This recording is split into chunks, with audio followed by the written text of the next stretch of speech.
dos nichos e dos esse demônio, o demônio vai embora, e os donos daquela mulher, os patrões daquela mulher, começam a ficar irados contra Paulo, porque eles começaram a perder os seus lucros. Então fazem uma reunião, pegam Paulo e jogam Paulo e Silas dentro de uma cadeia.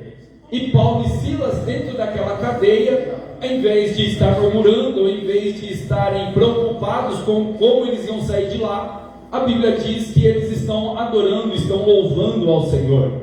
Então o texto bíblico nos informa que perto da meia-noite vem um terremoto que estremece toda aquela cadeia e as correntes caem. Então eles recebem um grande livramento da parte de Deus e eles recebem a libertação. Já vi vários companheiros de ministério ministrando acerca do grande milagre da libertação de Paulo e Silas dentro dessa cadeia. Contudo, quando nós olhamos para o texto bíblico, nós vemos que Paulo e Silas, mesmo tendo a oportunidade de fugirem da sua responsabilidade do cárcere, assim eles não fazem.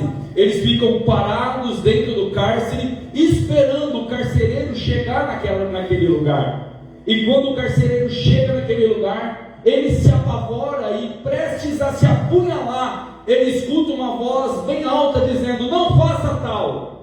Então o carcereiro para e vê que Paulo, Silas e os detentos estão dentro daquela cadeia, e Paulo fala: não faça isso contigo. E o carcereiro então cai aos pés de Paulo e pergunta para Paulo como ele deveria de fazer para que ele pudesse alcançar a salvação. Então Paulo dá a chave da salvação para aquele carcereiro, assim para nós também nessa noite. Paulo diz a eles: crê no Senhor Jesus e serás salvo, tu e a tua casa. Apresente-se ao Senhor Jesus com alegria, porque Ele não está cobrando nenhum sacrifício de nós. Pelo contrário, Ele está falando: abre o seu coração para mim, porque a salvação já chegou para a tua casa. Sendo assim, o carcereiro e toda a sua família se convertem ao Senhor Jesus. Paulo vai lá, ele agora é curado, sarado suas feridas por aquele que outra hora estava lhe perseguindo. Paulo então se levanta. Nós conhecemos a história que ele sai daquela cidade e continua sua viagem missionária. Paulo então ele vai para Atenas, vai para Tessalônica, e depois ele vai para a sua terceira viagem missionária. E lá no finalzinho do livro de Atos dos Apóstolos, você vai lembrar junto comigo que Paulo é preso. Só que a prisão de Paulo não é agora em cadeias, não é uma prisão onde ele vai ficar acorrentado dentro de um calabouço. A prisão a qual Paulo está agora é uma prisão domiciliar, aonde ele tem liberdade de receber visitas e escrever as cartas a qual nós temos hoje nas nossas mãos. A carta aos Filipenses é conhecida como a carta da prisão, porque Paulo estava nesse período agora preso pela guarda pretoriana, porém com liberdade. Então Paulo nesse período escreve essa carta, escrevendo aos Filipenses e exortando a eles a continuarem fazendo aquilo que eles já estavam fazendo, ajudando o próximo, sendo fiel a Deus, fugindo de toda aparência do mal e, acima de todas as coisas, sendo felizes. Porque Paulo mostra para a igreja de Filipos que ele está feliz de olhar uma igreja que estava caminhando com a bandeira da felicidade na frente dos seus passos. E qual é a felicidade da igreja? Como chama a felicidade da igreja? Jesus Cristo. Porque uma igreja que não tem Cristo Jesus como alpendre da sua palavra, uma igreja que não tem Cristo Jesus no centro do seu culto, não é uma igreja feliz. Ela pode ser uma igreja aparentemente movimentada, mas em si mesmo não tem felicidade, porque a felicidade que está em Cristo Jesus excede todo o entendimento. É por isso que o mundo olha para nós e não compreende como nós conseguimos tirar a alegria no meio da tribulação, não compreende como nós conseguimos tirar força do meio da fraqueza. É porque, meus irmãos, nós entendemos que Jesus Cristo é a nossa força, Jesus Cristo é a nossa alegria, e se Ele é a sua força, Ele é a sua alegria, entenda, você tem motivo de sobra para servi-lo Ele com toda a devoção. Pastor José Luiz exortou aqui a igreja muito bem, falando que em todos os nossos passos, em todos os nossos louvores, nós temos que ofertar ao Senhor como um sacrifício vivo. Em toda a nossa adoração, nós temos que apresentar a Ele com alegria e júbilo na alma, porque eu e você não merecíamos nem estar aqui, mas pela sua graça, pela sua bondade, pela salvação que chegou até nós, Ele nos deu esse lugar de honra, e por isso estamos felizes, louvando e exaltando o seu santo e bendito nome. E quando nós chegamos, depois de toda a escrita da carta, nós chegamos no capítulo de número 4, ao qual nós lemos no versículo de número 4, nós lemos um dos textos principais do Novo Testamento, que é uma exortação de Paulo. Porque Paulo ele fala: alegrai-vos sempre no Senhor. E outra vez eu vos digo, alegrai-vos. Notem que o texto não está dando uma opção de alegria. O texto está em um imperativo, é uma ordenança, é uma ordem: alegrai-vos. E a alegria, ela é uma ordem. Então eu entendo que se eu não estou alegre, consequentemente eu estou em rebeldia, ou eu estou contra uma ordenança divinamente inspirada por Deus através de Paulo. Porque Jesus disse que a alegria dele é a nossa força. E se é Ele que conduz todos os nossos passos, independente se estamos em tribulação ou se nós estamos na bonança, é Ele que está conduzindo a nossa vida. Paulo disse: todas as coisas contribuem para o bem daqueles que Deus ama. Opa, não é só algumas coisas, é todas as coisas. Notem o texto: é todas as coisas contribuem para o bem daqueles que amam a Deus. Se é todas as coisas, ora, então eu tenho que entender que até a aflição que está vindo contra a minha vida é para eu entender alguma coisa que Deus tem para mim. Se é todas as coisas, então eu não tenho que deturpar achando que na hora da aflição Deus não está no controle. Meus queridos, Deus é aquele que governa toda a nossa vida. É Ele que segura nós nas nossas mãos e conduz em nossos passos. É um imperativo. Então, meu irmão, um conselho que eu dou para você nessa noite é: pare de olhar para as dificuldades e achar que as dificuldades vêm para te trazer tristeza. Entenda, porque até a tristeza, segundo Deus, opera para a salvação. Paulo disse aos Coríntios: a tristeza segundo Deus opera para a salvação, mas a tristeza segundo o mundo opera para a condenação. Se você está em Cristo, nova criatura você é. Se você diz verdadeiramente que Cristo é o teu Senhor, então descansa o teu coração, coloque todos os seus problemas na mão dele, porque Ele tem cuidado de vós. Então alegrai-vos, e lembre que ela tem que ser ultra circunstancial. É em cima de qualquer circunstância. Olha o texto: alegrai-vos sempre. É acima das dificuldades. E aonde está a nossa alegria? No Senhor. É cristocêntrica. Não existe alegria fora de Cristo. Não existe vida fora de Cristo. Jesus disse: aquele que tem, terá em abundância, mas aquele que não tem, até o que tem, lhe será tirado. O que ele está dizendo com isso? Aquele que tem vida com Cristo terá em abundância, porque ainda que morra, viverá. Porque a vida do crente não é nessa terra. Aqui é só uma passagem, aqui é um sopro. Nós andamos aqui por 30, 40, 50, 100 anos, mas nós vamos tombar. Se acaso nós não formos para a sepultura, a nossa vida será transformada no momento, porque a promessa de Cristo é que Ele voltará para buscar uma igreja santa, lavada e redimida de todo o pecado. Se nós não morrermos, nós seremos transformados em um momento e estaremos com o Senhor por toda a eternidade. Então essa vida é temporal, ela se finda, ela vai acabar. Não é que talvez acabará, ela vai acabar. E a pergunta é: e se hoje for a tua partida, para onde irás? Com quem passarás a eternidade? Porque a eternidade não é só de glória, a eternidade também é de sofrimento, é de perdição, é de destituição, é de ruptura com o Criador que já te tirou das trevas. estamos tão arraizados, tão enfincados nessa terra, que quando nós ouvimos uma palavra de eternidade, nós assustamos, mas eu não tenho nenhum problema com isso, porque a minha intenção é trazer à tua consciência que você precisa olhar além das circunstâncias, porque uma ordem para nós foi dada, que é de alegria, porque ainda que nós estivermos passando por aflição, a nossa alegria tem que passar por cima das dificuldades, porque a nossa força está em Cristo Jesus, porque fiel é Ele que trabalha por nós. Só que existem coisas dentro da nossa vida que tentam roubar essa nossa alegria. Existem circunstâncias que tentam roubar a nossa alegria, e é sobre isso que eu quero falar. Dentro dessa introdução que eu dei aqui para vocês, nós compreendemos que Paulo, ele não estava em um hotel escrevendo a sua carta, e nem em um resort bebendo água de coco. Pelo contrário, onde Paulo estava? Preso. Vamos conferir isso? Capítulo de número 1, o verso de número 12. Acompanhe comigo aí.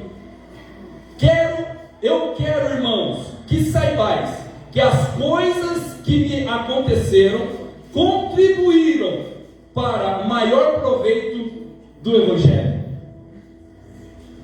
Glória a Deus. Aleluia. Paulo não tinha tudo para estar reclamando? Irmãos, espera lá. Paulo escrevendo aos Romanos, ele diz o seguinte: eu recebi 5 quarentenas menos uma dos judeus. Eu fui apedrejado, eu fui lançado para fora da cidade, eu fui chicoteado, eu sofri naufrágio, eu fui preso, eu fui espancado, eu fui rejeitado, eu fui escorraçado, eu preguei o Evangelho, poucos aceitaram, muitos não quiseram ouvir. Paulo tinha de tudo para desistir. Paulo lá em Antioquia, ele foi apedrejado ao ponto de ser considerado morto. Pegaram Paulo, levaram para fora da cidade, lançaram ele para fora dos portões. O texto bíblico de Atos diz que os discípulos chegaram diante de Paulo e falaram assim: morreu. Mas Paulo levanta, olhando para eles, todo arrebentado, olhando para eles e falando assim, confirmando o ânimo dos discípulos, porque é por muito sofrer que entraremos no reino do céu. Paulo, ele tinha de tudo para desistir, mas ele entendia que as aflições dele contribuíam para o crescimento do Evangelho. Paulo, ele estava preso, olhando para uma igreja que estava em liberdade, dizendo o seguinte: não se esmoreça por causa das dificuldades, assim como eu estou preso e a minha fé vos impulsiona pela tua liberdade, prega o Evangelho para que ele vá até os confins da terra. Paulo não olhava para as circunstâncias para ser feliz. Olha um exemplo aqui para nós, porque as circunstâncias dos dias tentam tirar a nossa alegria. Talvez a prestação da casa que nós não conseguimos pagar, talvez o carro que eu almejava conquistar e não consegui, talvez a porta de emprego que se fechou, talvez um marido que não quer se converter, talvez um filho que não quer te ouvir, talvez qualquer circunstância, talvez um ministério que não quer te ouvir, talvez qualquer circunstância pode querer tirar a tua felicidade.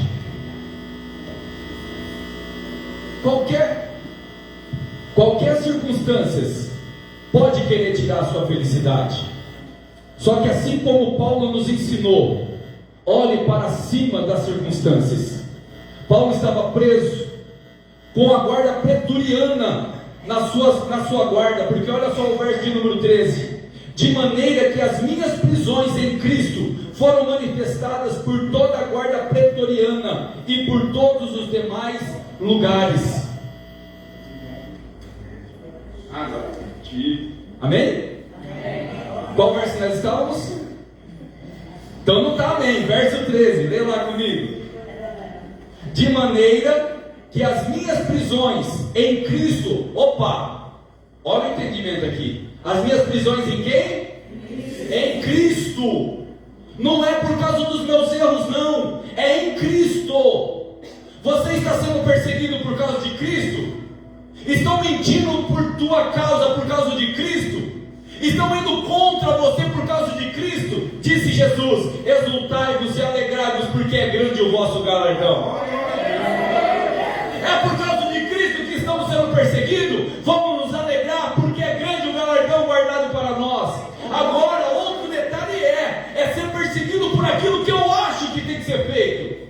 Jesus se responsabiliza por aquilo que Ele diz para nós fazermos, não por aquilo que nós achamos que temos que fazer. Às vezes, nós respondemos de uma maneira que nós achamos que estamos certos, mas Jesus disse: não vos vingueis a vós mesmos, mas dê lugar à ira, porque minha é a vingança, diz o Senhor. Às vezes, nós nos colocamos no lugar de ofendido. Foi ele que me ofendeu, eu não vou pedir perdão de maneira nenhuma, porque foi ele que fez contra mim. Mas nós esquecemos do ensinamento do Sermão da Montanha. Se você lembrar que o teu irmão tem algo contra ti, deixa teu culto de lado, vai reconciliar com o teu irmão primeiro, depois você volta e ofereça seu culto a mim. Jesus se responsabiliza pela palavra dele, não por aquilo que eu acho que é a palavra dele. Jesus disse, lembrando nós, que nós somos sal, que nós somos luz. Jesus nos orienta a não cairmos na hipocrisia de acharmos que tudo tem que girar ao nosso bel favor. Pelo contrário, Jesus disse: quem quer ser o primeiro, tem que ser o último. Quem quer ser servido na glória, tem que servir hoje, porque aquele que serve aqui nessa terra será servido pelo Salvador naquele grande e glorioso dia. Então as circunstâncias da vida podem tentar tirar a nossa alegria, mas lembre, o Senhor é a tua força, e nada pode tirar você da presença de Deus. Paulo, escrevendo aos Romanos, ele diz o seguinte: o que nos separará do amor de Deus? A angústia, a miséria, a luta, e tantas coisas ele falou ali que nada, e no final do texto ele diz: nada pode nos separar do amor de Deus que está em Cristo Jesus. E quando nós olhamos para esse texto, até nos enche de alegria, né? Porque a gente acredita que realmente nada pode nos separar do amor de Deus. Mas quando nós vamos para Hebreus capítulo 3, o verso 13, se não me falha a memória, o texto diz assim, cuidado, para que não haja em vós nenhum coração mau e infiel, que possa te apartar do Deus vivente.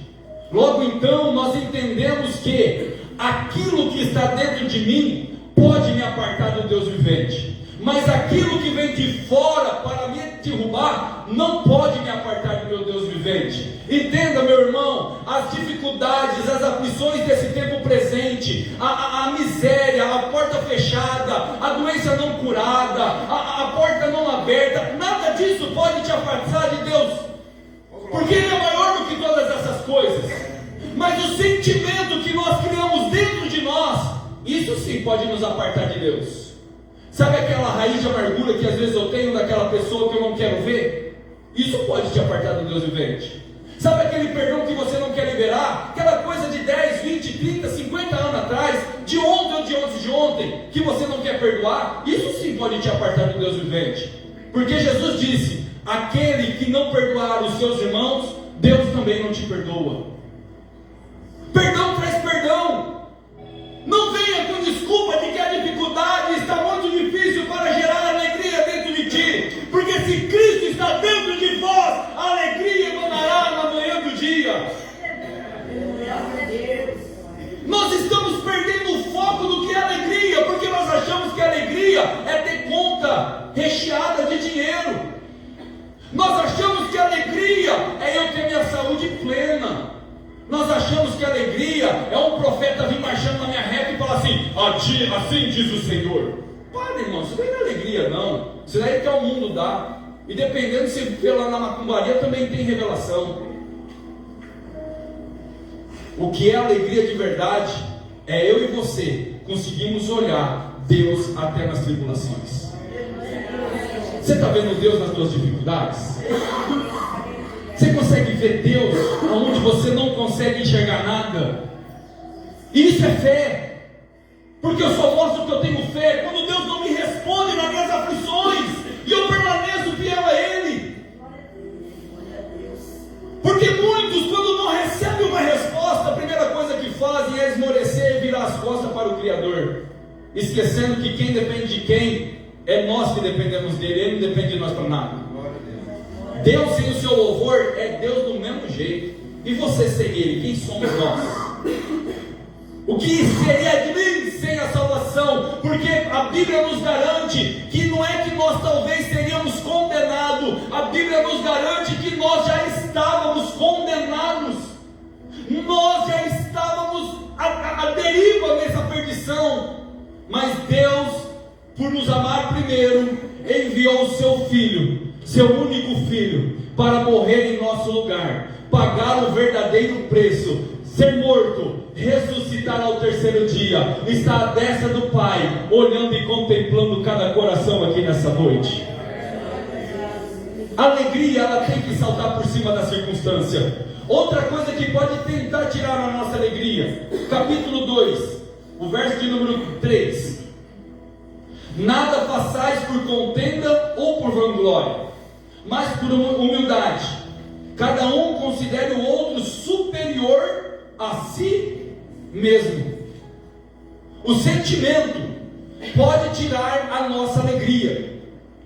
Ele pode tirar. Lembra que eu acabei de falar? O que vem de fora não nos tira da alegria do Senhor, mas o que é gerado aqui dentro pode nos tirar da presença do Senhor. Porque a angústia, a inveja, a vanglória, o sentimento faccioso, o não amor pode gerar em nós um coração mau e infiel. Pastor, como que eu discerno que eu tenho um coração mau e infiel? Um dos detalhes é: eu me alegro com a morte do ímpio, eu me alegro quando o meu irmão cai, eu me entristeço quando o meu irmão recebe uma vitória, porque tem muitos no nosso meio que se entristecem quando o irmão recebe uma vitória. Tem muitos no nosso meio que se alegra quando um cai. Eu sabia que ele ia cair, era questão de tempo, Tony. Eu tinha certeza que ele ia cair. Não sabia que não ia resistir. Isso é um coração mau e infiel. Porque aquele que tem um coração convertido a Cristo Jesus, ele faz que nem o pastor Marcos acabou de falar. Ele vê o ímpio deitado no chão, ele chora por causa do ímpio. Ele vê o irmão na dificuldade, além de chorar, ele ajuda também. Porque um coração verdadeiramente convertido, ele não trabalha em vanglória, ele não trabalha com os holofotes a ele, mas pelo contrário, ele humilha a si mesmo, para que ao seu tempo, se Deus quiser, possa exaltar a obra nas mãos dele. Porque até as nossas boas obras é preparada por Deus. Efésios 3 diz o seguinte: que a nossa pavimentação, as nossas boas obras são preparadas por Deus, para nós andarmos nela. E Jesus disse que as tuas boas obras venham a ser para a glória e o louvor de nosso Senhor e Salvador Jesus Cristo. O sentimento, aquele desejo, aquela questão de querer que seja bajulado, de fazer para mostrar. Não digo que a obra para mostrar que está fazendo é errado, porque, abre aspas, pode ser um prenúncio de uma igreja que é verdadeiramente viva. Então, rede social, trabalho de evangelismo, essas coisas são plausíveis a ser feitas, porque anuncia o evangelho de alguma maneira. E hoje um dos grandes avivamentos está acontecendo na pessoalidade de cada um. Eu acabei de escrever um livro, e logo em nome de Jesus eu vou mandar imprimir. Olha aí, vou passar aí aqui, vai dar certo. E eu conto sobre alguns fatos da história, acerca dos avivamentos da história. E todos os avivamentos têm algo em comum, que é a proliferação do Evangelho. É o anúncio das boas novas e a negação do pecado. Quando a igreja anuncia as boas novas e nega o pecado, tem avivamento, ou coletivo ou individualmente. E na última parte do livro eu coloco acerca do avivamento através das redes sociais, porque as mídias sociais estão entrando em lugares que eu e você não conseguem chegar.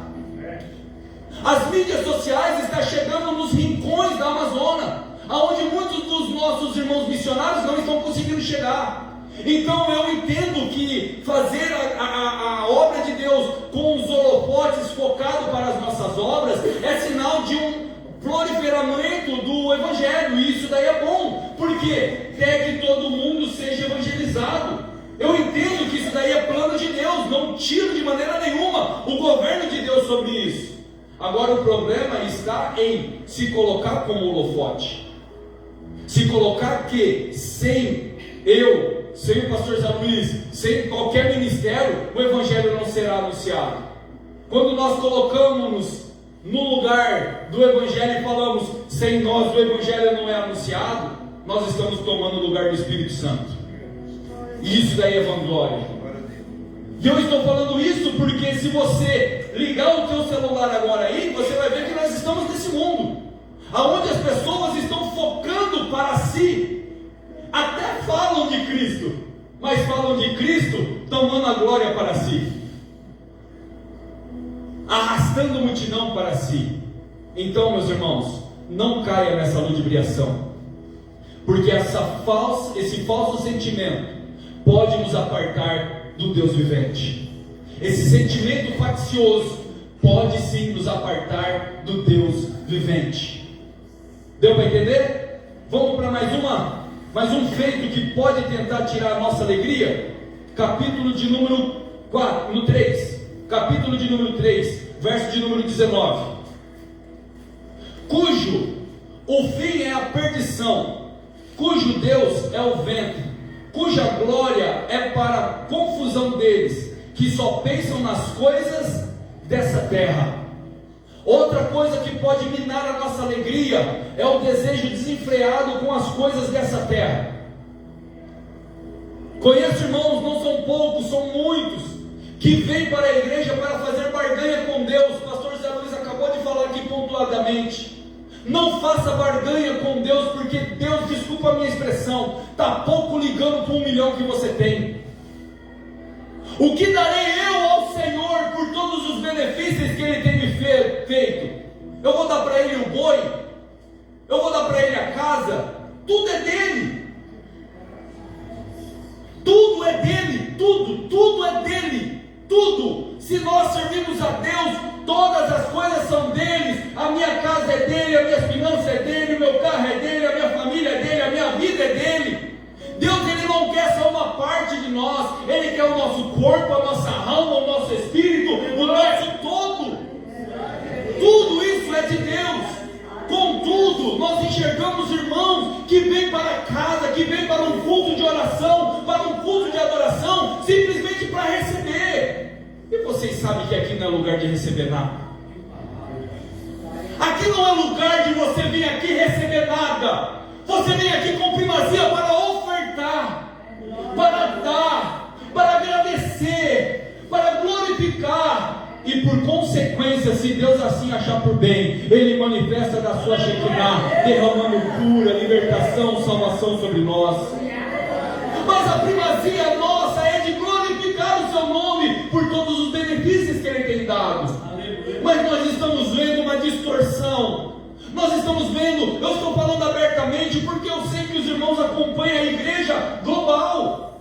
Não é só a Assembleia de Deus, é a igreja global. E aonde nós olhamos, nós vemos pessoas distorcendo o Evangelho, achando que Deus é aquele que abre porta. Não, se Deus quiser abrir porta, Ele vai abrir. Se Ele não quiser abrir, Ele não vai abrir. Se Deus quiser salvar, Ele vai salvar. Se Ele não quiser salvar, Ele não vai salvar. Deus, Ele faz do jeito que Ele quer, como Ele quer, porque Ele é Deus e Ele não deve satisfação para ninguém. E nenhum de nós, sendo tentado, digamos, é Deus que está me tentando, como disse Tiago. Porque Deus não pode ser tentado para o mal, e é por isso que Ele não tenta ninguém. Mas todos nós, olha isso, todos nós somos enganados e ludibriados por aquilo que desejamos.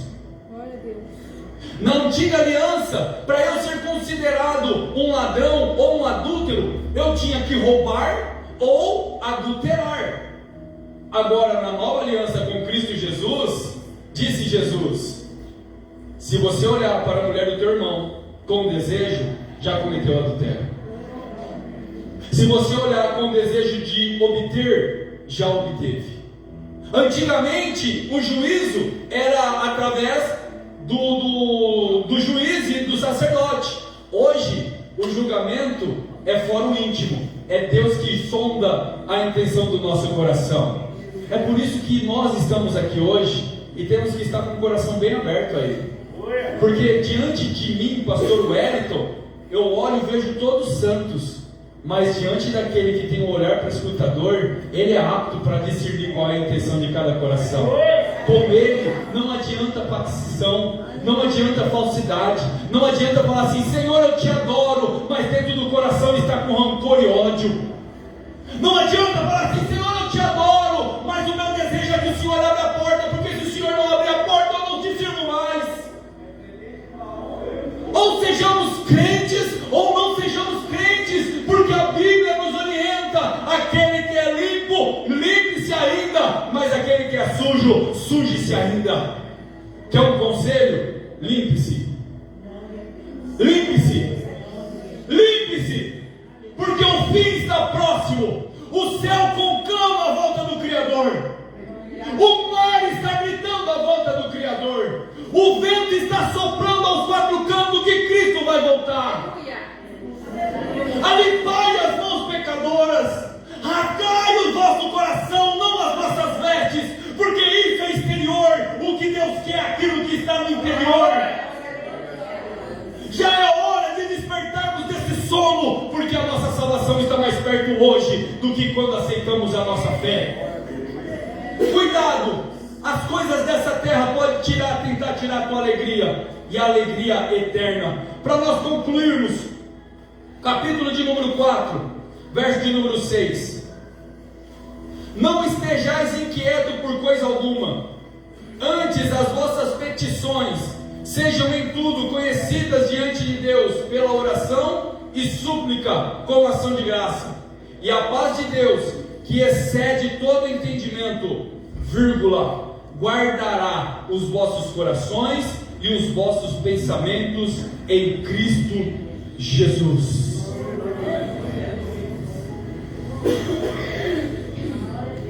A ansiedade pode tirar a nossa alegria. A falta de comunhão com Deus pode tirar a nossa alegria. Como eu digo que conheço Deus, sendo que eu não leio Bíblia? Como eu digo que tenho comunhão com Deus, sendo que eu não oro? Como eu posso dizer que eu temo ao Senhor, sendo que eu não reverencio Ele na minha vida cotidiana? Como eu posso dizer que eu amo a Deus acima de todas as coisas, se eu amo o ocioso e duvidoso de tudo? Como eu posso dizer que o Senhor é o meu Deus e Ele reina e vive sobre mim, sendo que eu não tenho intimidade com o Pai? Intimidade com o Pai não é esperar ninguém vir falar dele na minha orelha, não. Intimidade com o Pai é eu entrar no meu quarto, se prostrar diante dele e olhar para ele e falar: Pai, seja feita a tua vontade sobre a minha vida. Ter intimidade com o Pai é, em cima de todas as circunstâncias, eu colocar a cabeça no travesseiro e descansar, assim como Pedro descansou lá naquela prisão. Pedro, ele recebeu uma notícia. Qual foi a notícia que Pedro recebeu? De manhã será morto. Mas Jesus tinha dito para ele: Pedro, você vai ficar velhinho e vão te carregar para onde você não quer ir. Pedro tinha uma promessa. Ele tinha uma convicção de que ele não morreria sem o tempo determinado por Deus. Pedro foi preso. Por que Pedro foi preso? Porque estava pregando o Evangelho, estava falando do céu, estava falando de Cristo. Foi preso por causa disso. Na cadeia, o texto bíblico diz que Pedro dormiu ao ponto de um anjo ter que tocar em Lharga, tocar o canto aqui, dar aquele soquinho aqui no canto para acordar Pedro. De tão profundo que Pedro estava dormindo. Sabe o que eu aprendo com isso? Que quando eu tenho confiança no Deus que eu digo servir, nem a morte pode tirar o meu sono. Ah, pastor, mas o senhor não sabe o que eu estou passando. Nem você sabe o que eu passo. Pastor, o senhor não sabe como é a minha vida, como é meu dia. Não sei, eu não preciso saber. Quem tem que saber é Cristo. Eu sei da minha, eu sei das minhas dificuldades, e eu sei que todo mundo tem dificuldade. E tem momento que, verdade, dá vontade de arrancar o cabelo assim e falar assim: eu não aguento mais, não vai dar certo, eu vou desistir de tudo. Tem vontade que eu tenho direito, pastor, que dá vontade de jogar tudo para trás e sair correndo. Eu sei, irmão, sou homem também, já tive vontade disso. Mas entenda, isso não pode te apartar do Deus vivente. Jesus disse: irai-vos, mas não pecai-vos. O pecado não está na ira, o pecado está na consequência dela. Às vezes, na nossa circunstância e na nossa fragilidade, nós exercemos a nossa humanidade. Só que é muito rápido a recomposição. Aquele que tem o Espírito Santo se arrepende muito rápido. Aquele que tem o Espírito Santo e tem comunhão com o Pai, mesmo na hora da ira, ele vai buscar conselho com aquele que é o dono da sabedoria. Mesmo nas nossas dificuldades, nós entendemos que Deus é soberano sobre tudo e sobre todas as coisas. A sabedoria que do alto vem, primeiramente é pura, pacífica, longânima e benéfica. Quais estão sendo os nossos passos na hora das nossas dificuldades? O que está reinando sobre a sua vida? É a murmuração? É a tristeza? Ou é a alegria? Se até agora foi a murmuração, a tristeza, a angústia, a dúvida, joga para trás essas coisas. Ouve esse conselho, coloca alegria no teu coração. Se Deus não quiser curar, continue louvando a Ele. Se Deus não quiser abrir a porta, continue louvando a Ele. Se Deus não quiser fazer aquilo que você tanto almeja fazer, que faça, continue louvando a Ele. Louve a Ele acima da circunstância. Louve a Ele independente do sentimento. Louve a Ele independente de onde você esteja, do ambiente que você esteja. Seja um grande homem, uma grande mulher, e deixe que a luz de Cristo reluza através da sua vida, e nós, como espelho, podemos glorificar o Senhor aonde nós chegamos. Que Deus possa ser glorificado através de nossas vidas. Se coloque de pé, por gentileza. Paulo estava preso. Paulo tinha de tudo para reclamar. A circunstância era desfavorável. As circunstâncias eram desesperadoras, mas ainda assim ele nos deu uma ordenança: alegrai-vos. Porque ele, meio da circunstância que ele estava, ele demonstrou alegria, porque ele mostrou que a alegria dele é o Senhor Jesus Cristo. Que nós possamos criar em nós o mesmo sentimento que houve em Cristo Jesus, de amar ao próximo, e se for preciso se entregar por causa de cada um de nós.